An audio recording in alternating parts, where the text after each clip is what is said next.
thinking about money and your work-life balance.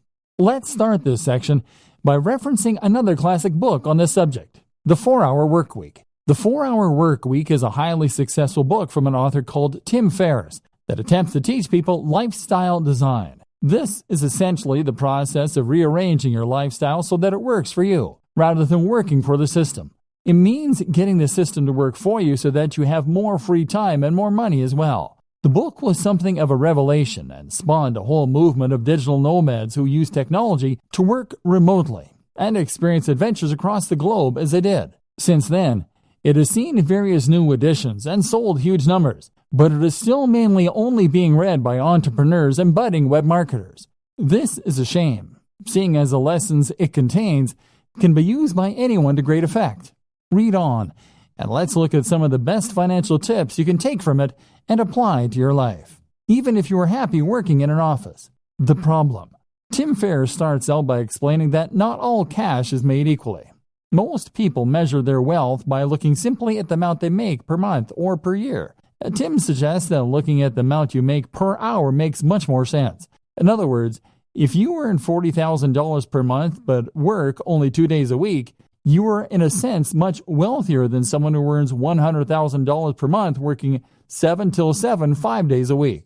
The goal then shouldn't be just to earn money, but to earn money such that it enables the lifestyle you want. You shouldn't be in a position where you can't just make the decision right now to go for a walk. Surely, that is the very most fundamental of expressions of human freedom. This is where so many internet marketers, SEOs, and web designers go wrong. If you're currently selling your services online or building a business, then the temptation is to earn more by working harder. You can work longer hours and thereby bring in more cash in the short term, or build your business bigger. But stop and think for a moment. If you are working 12-hour days, then that means that you're actually earning much less than you might in a regular job. You may as well be doing a full-time job and an additional part-time job in the evening. Your overall income might be high, but your salary is very low, getting the system to work for you. So, what do you do? Well, of course, if you're technologically and entrepreneurial minded, then you can set up some kind of online business that will generate revenue for you in a very hands-off manner. That could mean creating a hit app. It could mean writing and selling an ebook. It could mean buying and selling websites for a marked up price, or even using dropshipping so that you don't need to do the work at all. There are countless ways you can make money passively, and by setting up a few, you can leave your days working in an office in the dust. Salary versus wealth. More to the point though, recognize that your salary and your wealth are not one and the same. And on top of that, we shouldn't be measuring our success by our income, which is what so many of us do. If you work in a regular job, then you might think that the only way to become wealthier is to ask for a raise or to get a better paying job. But your wealth is really more about your surplus cash.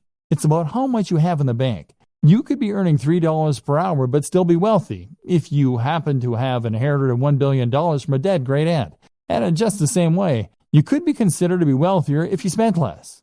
In that case, you might live in a smaller home. You might live in a country where the cost of living is lower, or you might just spend less on food and clothes. Either way, this could allow you to put aside a fair amount of cash every day and feel pretty well off. The great thing about working online is that you do have the option of packing your things and moving to another country. In fact, many entrepreneurs end up moving to sunny countries where they can afford lavish villas at a fraction of the cost.